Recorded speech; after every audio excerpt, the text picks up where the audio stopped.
Hai hai, selamat datang kembali di channel Min Donghua. Di video kali ini kita akan melanjutkan cerita Donghua Battle Truck Devon. Gak pakai lama-lama lagi, langsung aja ke ceritanya, check it out. Tiba-tiba Qing Wuchen letakkan tangannya di tangan Xiaoyan dan Long Yi juga meluruskan tangannya. Mereka bertiga berpegangan tangan erat dan tersenyum penuh pengertian di wajah mereka. Setelah dengan hati-hati menyingkirkan rumput impian, mereka bertiga berangkat lagi. Semakin jauh dari pintu masuk ilusi, semakin hijau hutan, dan semakin terjal pegunungan. Berjalan melalui hutan dengan bayangan pohon yang bergoyang, mereka bertiga bertemu semakin banyak binatang ajaib, termasuk binatang ajaib bintang 5 akhir dan bintang 5 puncak. Bahkan jumlahnya secara bertahap meningkat. Meskipun kita telah memperoleh banyak hal di sepanjang jalan, binatang ajaib ini menjadi semakin kuat. Sekarang kita pada dasarnya melihat binatang ajaib bintang 5 puncak, dan jumlahnya lebih dari 7 atau 8. Dan mulai membuat stres untuk menghadapinya. Qing Wuchen menyeka keringnya dari dahinya dan kelelahan samar muncul di wajah tampannya. Dari sini, saya khawatir itu adalah titik balik kekuatan. Mereka yang kekuatannya lemah hanya bisa bertahan di luar, dan mereka yang kekuatannya lebih kuat dapat terus masuk lebih dalam. Xiaoyan mendongak dan melihat kedua arah dalam dan luar dan berkata, "Ya, jadi sepertinya mereka yang lemah tidak akan memiliki kesempatan untuk mendapatkan harta karun yang bagus itu, kan?" Qing Wuchen menghela nafas. "Itu belum tentu benar." Xiaoyan menyentuh hidungnya. Wilayah dengan binatang ajaib tingkat tinggi hanya berarti kualitas inti sihir yang diperoleh akan lebih tinggi, dan ada harapan lebih besar untuk mendapatkan harta karun. Sisanya tergantung pada keberuntungan. Sama seperti sebelumnya, ketika kita memperoleh rahasia pisau terbang kelas dunia, peta harta karun, buah kehidupan, segel spiritual dan lainnya. Bukankah semuanya diperoleh tidak jauh dari pintu masuk? Itu benar. Untungnya saya mengikuti saudara Xiao. Jika saya tidak akan berani masuk lebih dalam. Sialan, bagaimana mungkin saya begitu beruntung bertemu kalian berdua? Rasanya seperti mimpi bagi saya sekarang. Jadi saya tidak bisa tidak mengagumi diri saya sendiri.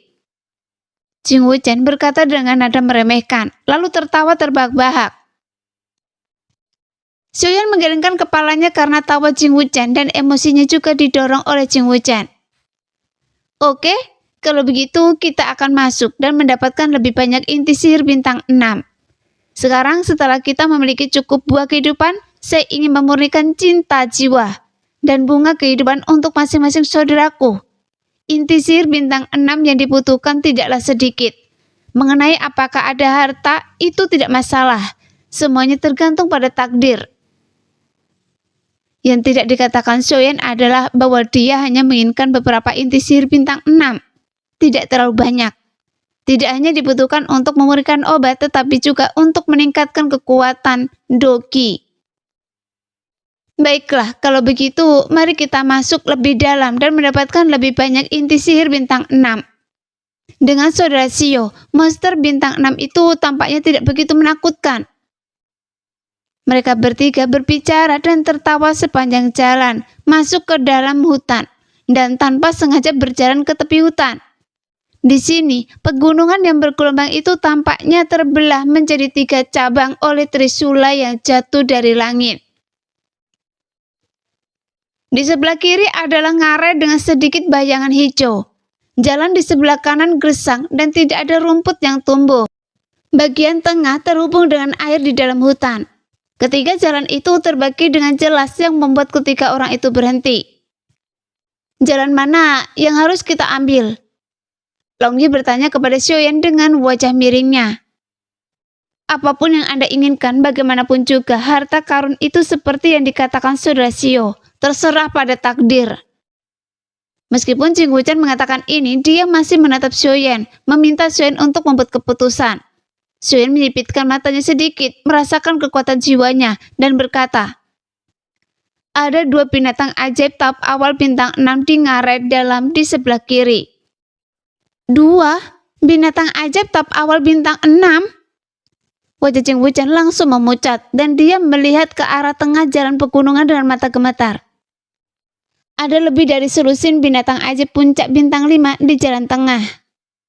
Suara Xiaoyan terdengar pada waktu yang tepat, membuat Jing Wuchen sangat takut hingga dia hampir menggigil. Dia menyeringnya dan mengarahkan pandangannya ke jalan pegunungan di sebelah kanan, lalu menoleh dan bertanya kepada Xiaoyan dengan hati-hati dan ragu-ragu. Jangan bilang kalau binatang buas di jalan ini lebih sulit dihadapi daripada yang ada di dua jalan lainnya. Xiaoyan menggelengkan kepalanya dengan serius dan nadanya tidak berubah.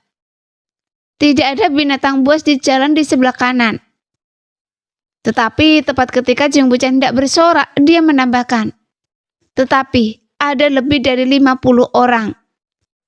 Sial, bisakah Anda berhenti bernafas begitu keras saat berbicara?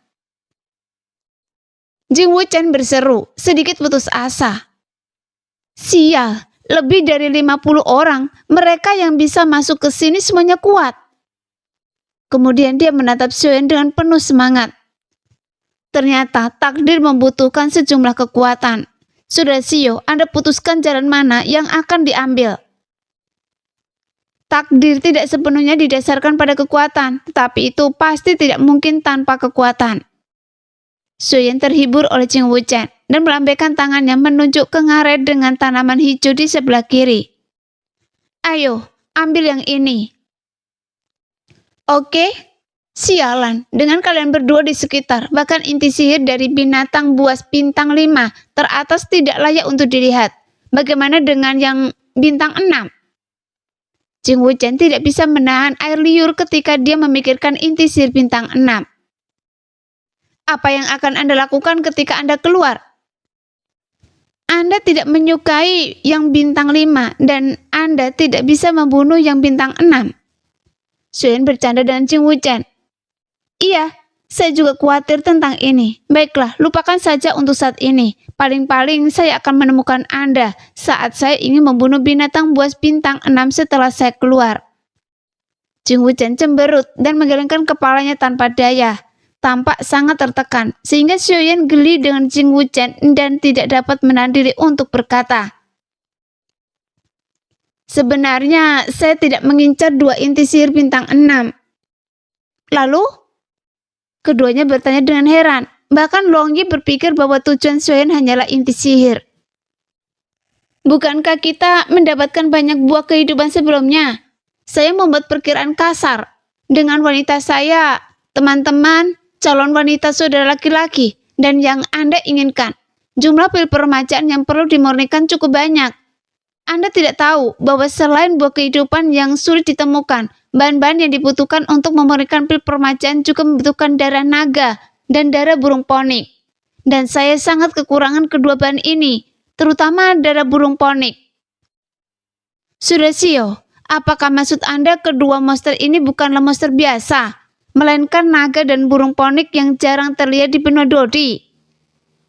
Jing Wuchen merasakan kakinya gemetar. Bahkan suaranya pun menjadi gemetar. Konon, begitu naga dan burung ponik ini mencapai usia dewasa, mereka pasti akan menjadi monster puncak bintang 8. Mungkinkah mereka adalah dua naga dan burung ponik di bawah umur?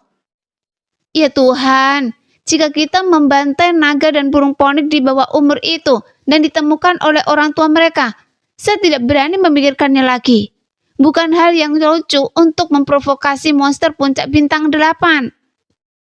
Wajah Jing Wuchen hampir berkerut menjadi labu pahit.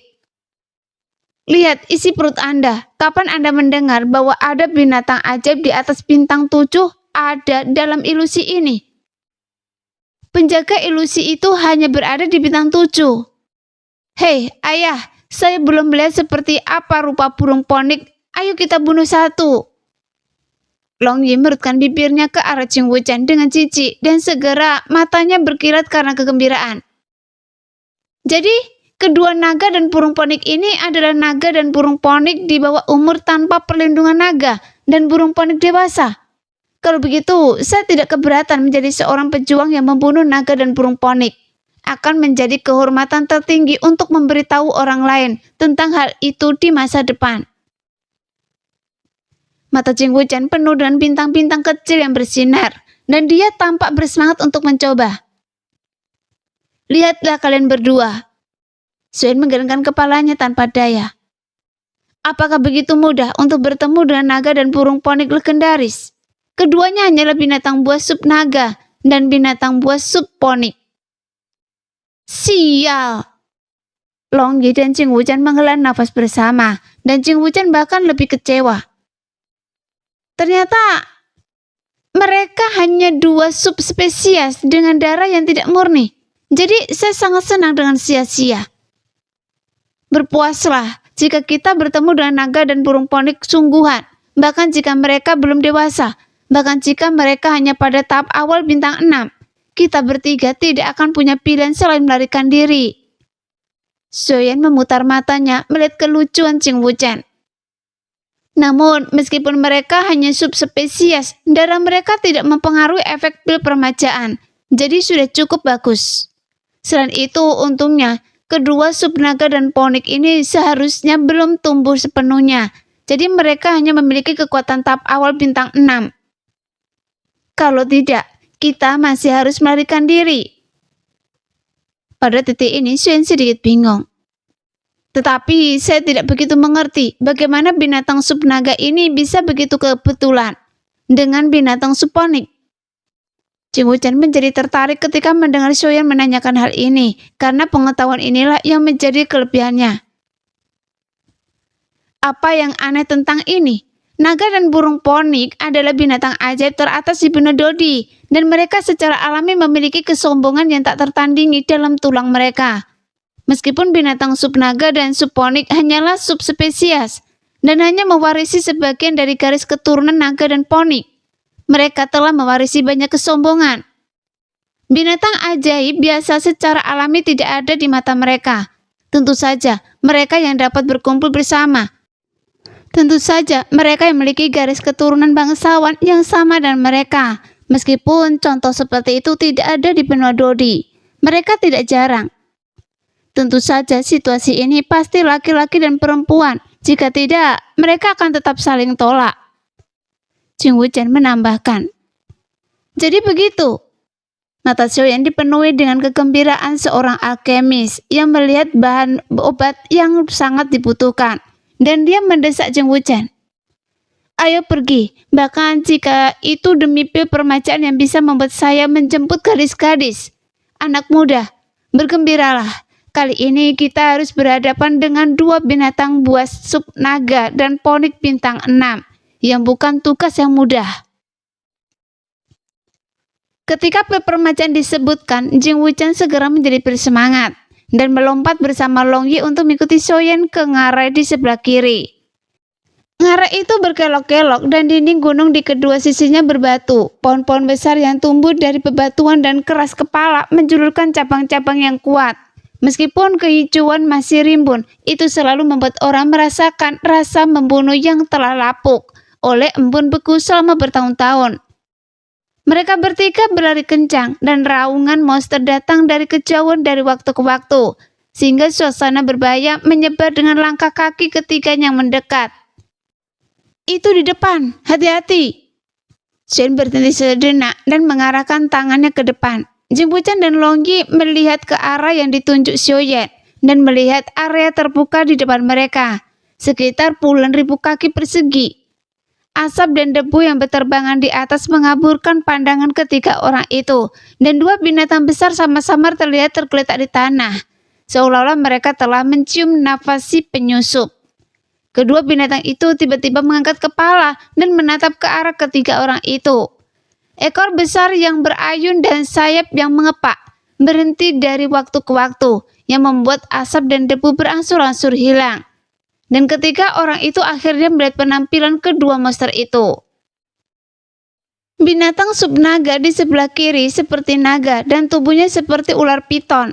Panjangnya sekitar ratusan kaki dan 4 cakar raksasa tebal menopang tubuhnya, seperti gunung hitam yang terbentang horizontal, penuh dengan kekuatan yang mengejutkan.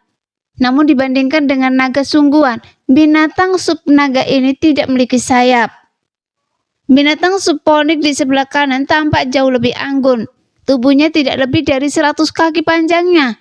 Paruhnya seperti burung ponik dan rahangnya seperti burung layang-layang. Bulunya merah terang seperti api dan sayapnya bergetar karena api.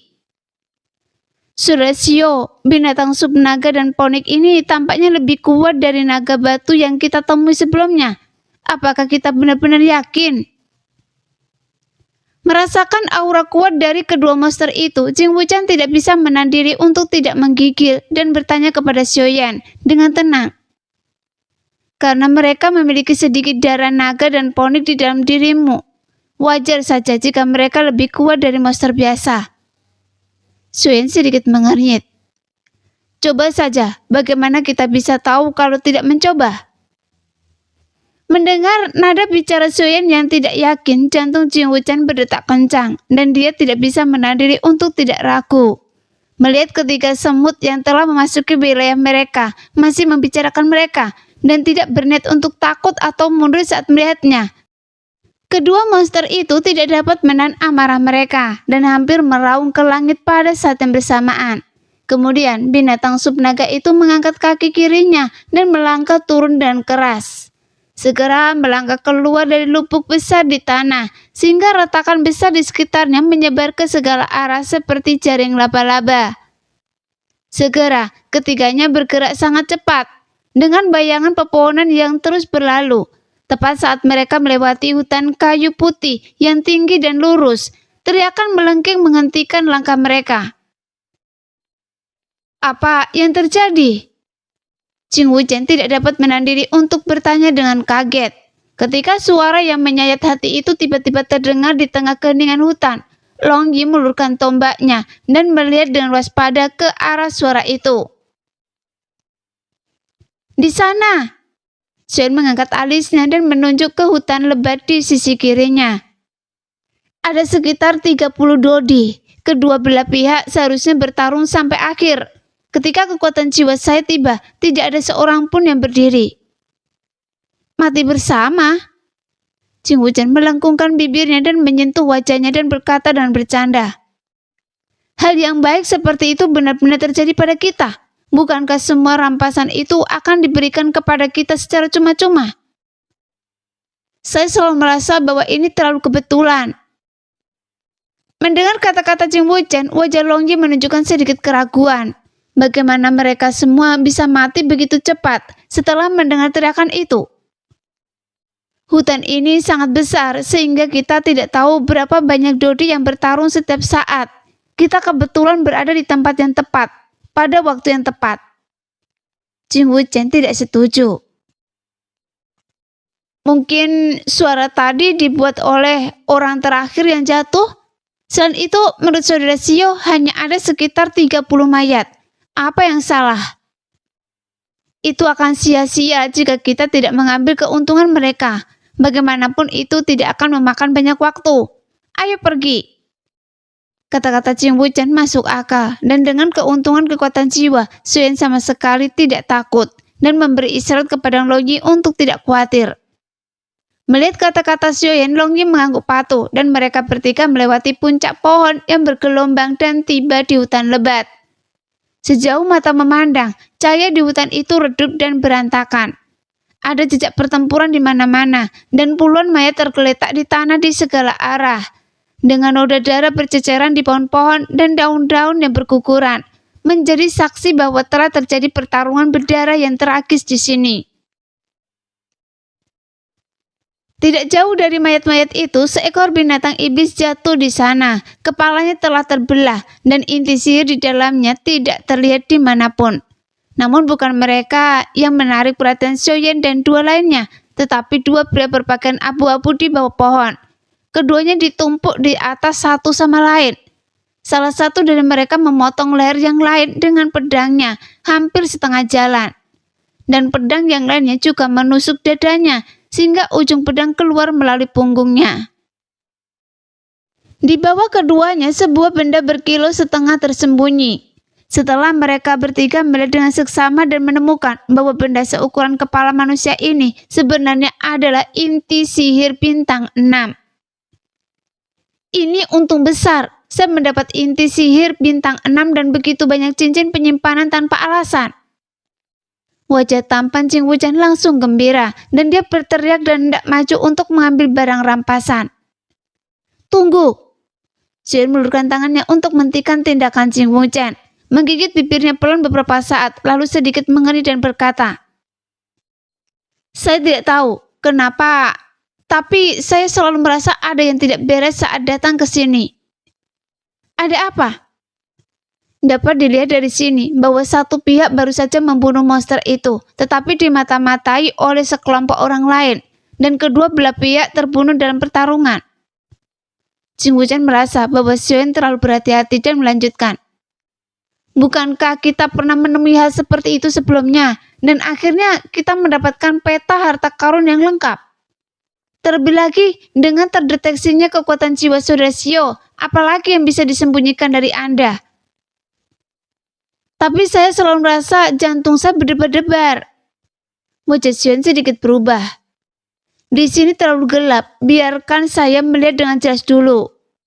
Setelah itu, Xiaoyan menjentikkan jarinya dan bola api melayang di udara, mengusir semua kegelapan dan mata ketiga orang itu menjadi cerah. Saudara Xiao, apakah Anda khawatir tentang Hun Ying? Hanya dia yang bisa lolos dari kekuatan jiwa saudara Xiao. Jing Wuchen menunjuk mayat-mayat di depannya dan berkata, lihat, tidak ada udara hitam di sekitar mayat-mayat itu yang membuktikan bahwa itu bukan pekerjaan Hun Ying. Selain itu, kita telah berada di lingkaran dalam begitu lama dan kita belum melihat jejak Hun Ying. Mungkin dia telah kehilangan kita. Setelah mendengar kata-kata Jing Wuchen yang sangat masuk akal, Long Yi akhirnya melepaskan kekhawatiran yang telah menggantung di hatinya. Tetapi Xion menatap kedua pria berbaju abu-abu itu dengan serius dan tidak berbicara. Saudara Xiao, apakah kekhawatiran Anda karena kedua pria berbaju abu-abu ini? Melihat Xion terdiam, Jing Wuchen merasa sedikit malu dan terus berbicara. Ini bahkan lebih mustahil. Lihatlah orang yang menghadap ke atas. Sebagian besar lehernya terpotong oleh pisau dan lukanya sangat besar. Jika Hun Ying menggunakan metode rahasia, gas hitam itu pasti tidak akan bisa menutupinya. Dan orang yang punggungnya tertusuk pedang, meskipun dia menghadap ke bawah dan tidak dapat dilihat dengan jelas, tidak ada gas hitam yang menyebar dari luka pedang, yang menunjukkan bahwa kita terlalu khawatir. Sepertinya jantung saya berdebar-debar bukan tanpa alasan. Xiaoyan tidak menanggapi kata-kata Jing Wuchen, tetapi ekspresinya menjadi lebih serius. Tidak ada yang aneh dengan yang lain, tetapi keduanya agak aneh. Jing Wuchen dan Long Yi sama-sama membuka mata lebar-lebar dan melihat dengan seksama, tetapi tidak dapat menemukan petunjuk apapun. Jika mereka berdua mati karena bertarung, maka luka di leher pria yang ditikam dengan keras itu pasti berdarah seperti air mancur. Xiaoyan menggertakkan giginya dan merasa semakin tidak nyaman. Dan hanya butuh waktu singkat bagi kita dari mendengar suara itu hingga bergegas ke sini. Secara logika, darahnya harusnya masih segar atau bahkan memancar keluar. Namun sekarang kita melihat bahwa meskipun ada banyak darah dari lukanya, namun tampaknya masih sedikit dan darahnya agak lengket. Jelas dia sudah meninggal beberapa lama. Jadi hanya ada satu penjelasan, yaitu dia ditusuk setelah meninggal. Karena dia sudah meninggal, darahnya sudah mulai mengumpul dan pendarahan dari luka setelah itu pasti tidak sehebat sebelum meninggal. Mungkinkah itu benar-benar tangan Hun Ying? Jing Wuchen dan Long Yi terkejut. Setelah melihat dengan sesama, mereka menemukan bahwa apa yang dikatakan Xiaoyan benar. Benar sekali bahwa ada yang dirusak, tetapi saya tidak tahu apakah itu karena tangan Hun Ying. Xiaoyan mengangkat bahu, waspada dalam hatinya dan kekuatan jiwa menyebar ke seketika, meliputi seluruh area seluas 1000 mil. Apa yang Anda temukan? Long Yi sangat mengenal karakter Xiaoyan. Begitu melihat ekspresi Xiaoyan, dia tahu bahwa Xiaoyan telah mencari-cari. Tidak ada. Jawaban Xiaoyan sangat lugas. Jadi hanya Hun Ying yang paling mencurigakan. Tetapi bahkan jika ilusi ini tercipta, apa manfaatnya? Itu tidak akan membahayakan kita. Jing Wuchen teringat bahwa dia pernah menepuk dadanya dan berkata bahwa tidak ada masalah sebelumnya, dan wajahnya memerah. Jadi dia bertanya dengan marah. Terkadang jangan terlalu cepat menghakimi. Orang yang tidak punya alasan untuk menawarkan harta adalah pengkhianat atau pencuri. Xuan melambaikan lengan bajunya di udara, dan dua pria berpakaian abu-abu yang berdekatan dipisahkan oleh semangat juang. Orang yang terluka oleh pedang itu berbalik, menghadap ke atas dan muncul di depan ketiga orang itu. Dia melihat wajahnya pucat dan ada gas hitam samar yang mengambang di 7 lubangnya, sementara yang lain normal. Hanya mayat biasa. Sialan, ini pasti pekerjaan Hun Ying. Melihat hal ini, Jing Wuchen tidak dapat lagi menahan amarahnya dan melompat berdiri. Bajingan itu sangat kejam. Dia benar-benar menjebak kita dengan asumsi yang salah. Jika bukan karena perasaan hati saudara Xiao, kita mungkin telah jatuh ke tangan bajingan itu. Untungnya, ayah melihatnya, kalau tidak situasinya akan mengkhawatirkan. Longyi berhati-hati dan tidak kehilangan ketenangannya, bahkan dalam kemarahan. Dia menanyakan hal yang penting. Tetapi mengapa tidak ada udara hitam yang keluar dari lubang di pedang orang ini? Benar sekali, bagaimana ini bisa terjadi? Jing Wuchen juga menjadi tenang. Ekspresinya ditutupi dengan keterkejutan. Saya rasa setelah percobaan pembunuhan yang gagal dengan mengendalikan mayat di luar ilusi, meskipun Hu Ying tidak tahu apakah kita tahu tentang energi hitam dari metode rahasia ini, dia sangat teliti sehingga dia tetap memperhitungkan kemungkinan ini. Xuan menganalisis. Pedang hijau sepanjang 3 kaki ini setipis sayap jangkrik, dan luka pedangnya tidak besar. Jika dia ingin menyembunyikan lukanya dengan sengaja, itu bukanlah tugas yang sulit. Lebih baik salah perhitungan 1000 kali daripada melewatkan satu kesalahan. Hun Ying memang jenius dalam pembunuhan. Meskipun keduanya adalah musuh, Xiaoyan tidak bisa tidak memuji Hun Ying. Jika tebakan saya benar, Hun Ying dengan cerdik memanfaatkan situasi selama seluruh proses untuk mengurangi kecurigaan kita ke tingkat terendah. Jelas, keduanya memahami bagian pertama dari kata-kata Xiaoyan, tetapi mereka tidak begitu memahami bagian selanjutnya. Keduanya saling memandang dengan kebingungan yang tergambar di seluruh wajah mereka. Melihat keduanya kebingungan, Xiaoyan dengan sabar menjelaskan. Hun Ying pasti telah bertemu dengan 2 kelompok orang yang sedang bertarung di sini dan tiba-tiba punya ide untuk memasang jebakan sementara. Ketika hanya tersisa 2 orang atau sejumlah kecil orang, Hun Ying Cue segera bertindak, membunuh mereka dan menciptakan kesan yang salah. Ditambah lagi cahaya di sini redup. Kaisar Do ini menghadap ke bawah dan ada inti sihir bintang 6 di bawah tubuhnya sebagai godaan. Kegembiraan melihat harta karun itu secara gratis akan membuat banyak orang kehilangan kewaspadaan, dan mereka pasti tidak akan bisa lolos dari tangannya yang membunuh. Xuan menanalisis jejak-jejak pertarungan di sekitarnya dengan sangat rinci. Bahkan jika dia tidak menebak semuanya, dia hampir benar. Jing Wuchen dan Longyi menjadi semakin takut saat mereka mendengarkan, dan pada akhirnya mereka tidak bisa menahan nafas. Jadi, teriakan melengking itu seharusnya berasal dari Hun Ying, bukan kelompok orang ini. Longyi menyadarinya dan menggertakkan giginya karena kebencian. Hanya saja, masih ada satu hal yang tidak saya mengerti. Jing Wuchen mengumpat cukup lama, dan setelah perlahan menekan rasa takut di hatinya, dia sepertinya mengingat sesuatu dan bertanya dan bingung. Di antara kita bertiga, bagaimana Hu Ying bisa yakin bahwa Andalah yang akan pergi untuk mengambil inti sihir itu? Bagaimana jika saya yang pergi mengambilnya, bukankah rencananya akan gagal? Jika begitu, saya mengkhawatirkan situasinya akan menjadi lebih buruk. Diingatkan oleh Jing Wuchen, Xiaoyan tidak bisa menahan rasa takutnya. Hun Ying memasang jebakan sementara kali ini dan waktunya terbatas. Jadi dia bertaruh bahwa sayalah yang akan pergi mengambilnya. Jika Anda yang pergi mengambil inti sihir itu, Hun Ying akan menyergap Anda tanpa ragu-ragu. Adapun Hu Jingcue tidak menyerang Anda sebelumnya karena dia meremehkannya. Xiaoyan melanjutkan. Tetapi begitu Anda menghalangi rencananya, dia pasti akan melenyapkan Anda terlebih dahulu, lalu perlahan-lahan berurusan dengan saya.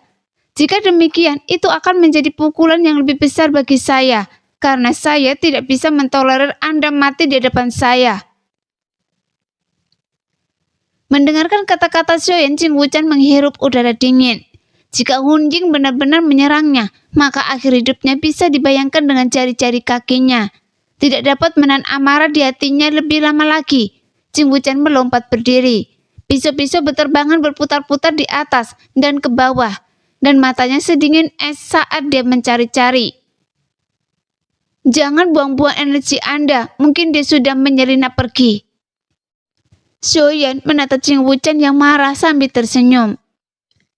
Lagi pula, meskipun dia masih di dekat sini, dengan kemampuan bersembunyi, kecuali dia mengambil tindakan, kita tidak dapat menemukannya sama sekali. Apakah tidak ada yang bisa kita lakukan terhadap bajingan yang menghantui kita dan ingin membunuh kita di sini? Jing Wuchen mencari dengan sia-sia dan jatuh dalam kemarahan. Matanya penuh dengan kemarahan. Saya ingin membunuhnya lebih dari yang Anda lakukan, tetapi saya harus menemukannya sebelum saya bisa melakukannya. Xiaoyan mendesah tak berdaya, dan tatapan matanya yang menatap hutan lebat menjadi dingin, tak dapat dijelaskan. Pembunuhan berulang kali yang dilakukan Xiaoyan oleh Hun Jing semakin tidak bermoral, dan dia selalu sulit ditangkap. Tidak seorang pun tahu di mana dia bersembunyi, dan mustahil untuk memprediksi kapan dia akan muncul di belakangnya dan memberinya pukulan yang mematikan. Dan hal ini membuat Xiaoyan merasa sangat tidak nyaman, dan niat membunuhnya menjadi semakin lebih kuat. Ayah, keberadaan Hun Jing terlalu aneh dan sulit untuk diwaspadai. Kita harus menemukan cara untuk menghadapinya. Longgi sangat khawatir dan mengingatkan Xiaoyan. Saya tahu. Xiaoyan membuat gerakan menyapu bersih. Hun Jing harus mati dan itu harus ditangani sesegera mungkin. Jika tidak, mungkin dia menyerang kita saat kita menghadapi binatang ajaib tingkat tinggi. Konsekuensinya akan menjadi bencana. Rangkaian jebakannya juga memberi saya pencerahan. Begitu saya mendapat kesempatan, saya akan memasang jebakan untuk membunuhnya. Nada bicara Xiaoyan beransur-ansur menjadi dingin. Mungkin memberinya rasa obatnya sendiri adalah satu-satunya cara. Ambil cincin penyimpanan dan inti sihir orang-orang itu. Sekarang aman. Oke, ayo pergi. Xiaoyan khawatir menemukan seseorang dan ketika dia melihat bahwa keduanya telah mengambil semuanya, dia memanggil mereka untuk pergi. Segera ketiganya membentuk segitiga untuk saling melindungi dan bergegas melewati hutan, mencegah serangan diam-diam Hun Jingcue sambil terbang menuju pusat perimeter bagian dalam ilusi. Hun Jingcue tampaknya telah menghilang lagi dan tidak pernah muncul lagi. Ketiganya melampiaskan semua amarah mereka pada Dodi yang mereka temui di sepanjang jalan. Mereka membunuh para dewa dan menghancurkan para Buddha. Tanda bulan sabit di dahi ketiganya berangsur-angsur menjadi merah tua seperti tinta. Begitu hitam sehingga membuat orang bergidik. Saat matahari terbit dan terbenam, 3 orang yang menginjak mayat yang tak terhitung jumlahnya dan menumpahkan darah di tanah akhirnya mencapai tepi pusat bagian dalam. Sejauh mata memandang, di tengah hutan lebat itu adalah gurun yang sangat luas, dengan tulang-tulang padat dan pedang patah di mana-mana.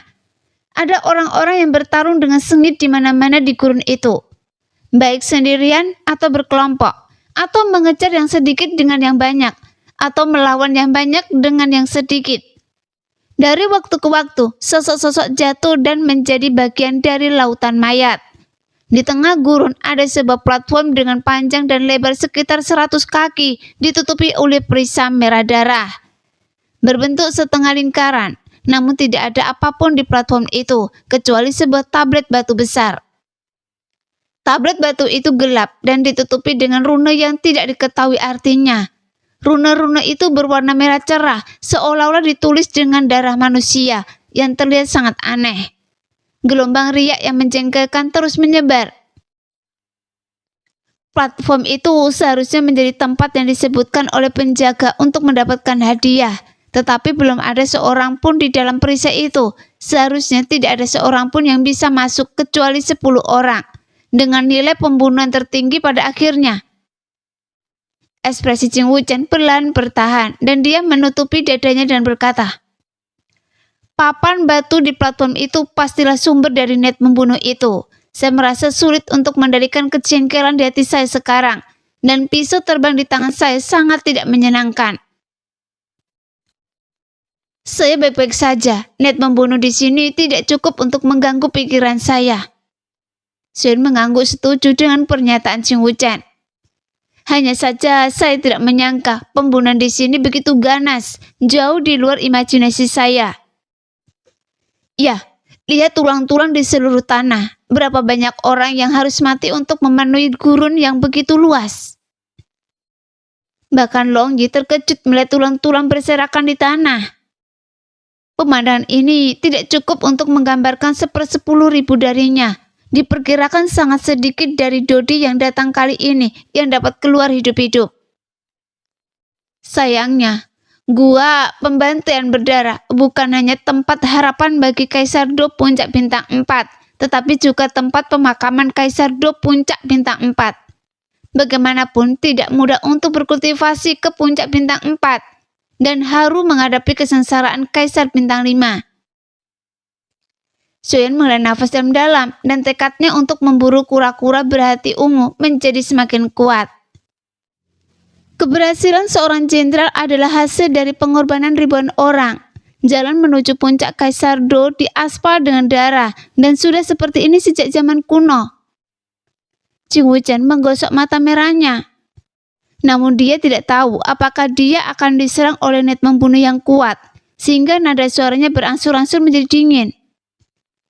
Kita tidak boleh berhati lembut di sini, kalau tidak tempat ini akan menjadi kuburan kita. Saya merasakannya, tetapi bukan berarti saya akan berhati lembut.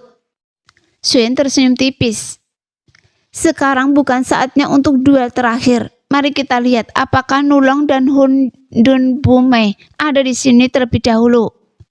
Ching Wuchen dan Long Yi menanggapinya, dan mata mereka mulai mencari di antara para Kaisar Do yang bertarung di gurun. Setelah beberapa lama, keduanya menggelengkan kepala ke arah Xiaoyan. Nulong memang sudah pergi, tetapi Hun Dun Bumei ada di sini. Xuan mengangkat alisnya yang seperti pedang, matanya tertuju pada kejauhan di depan, dan ekspresi kegembiraan muncul di wajahnya. Apakah Anda berbicara tentang titik hitam kecil di tepi gurun di seberang? Apakah itu dewa kekacauan? Ching Wuchen menyipitkan matanya dan melihat ke arah mata Xiaoyan. Memang ada titik hitam samar di kejauhan. Jika dia tidak melihatnya dengan sengaja, akan sulit untuk melihatnya di bawah pengembang halang penglihatan yang disebabkan oleh asap dan debu yang ditimbulkan oleh pertempuran sengit. Prasasti darah itu membuat saya sedikit gugup. Saya tidak berani menggunakan seluruh kekuatan jiwa saya, tetapi saya yakin bahwa dia adalah Hun Dun Bumei. Xuan berkata dengan yakin. Lihat, tidak ada seorang pun di sekitar titik hitam itu. Siapa lagi kalau bukan dia yang memiliki aura yang membuat orang takut untuk mendekat. Saya hanya ingin tahu mengapa orang ini terlihat seperti sedang berlari dan menonton. Sama sekali tidak peduli. Mengapa kita tidak pergi dan melihatnya? Ching Wuchen mengangkat bahu. Pokoknya kita di sini untuk menemukannya. Benar sekali. Xuan tertawa. Tetapi sebaliknya kita berkeliling saja. Jika tidak akan merepotkan jika kita terlibat dalam pertempuran di hutan belantara. Siapa tahu kecelakaan apa yang akan terjadi. Bahkan jika tidak ada kecelakaan, tarikan niat membunuh pasti akan semakin kuat dan saya khawatir Anda tidak dapat menahannya. Xuan menambahkan. Nah, demikianlah video hari ini. Terima kasih yang sudah menonton video Min sampai selesai. Sampai jumpa lagi di video selanjutnya. Bye-bye.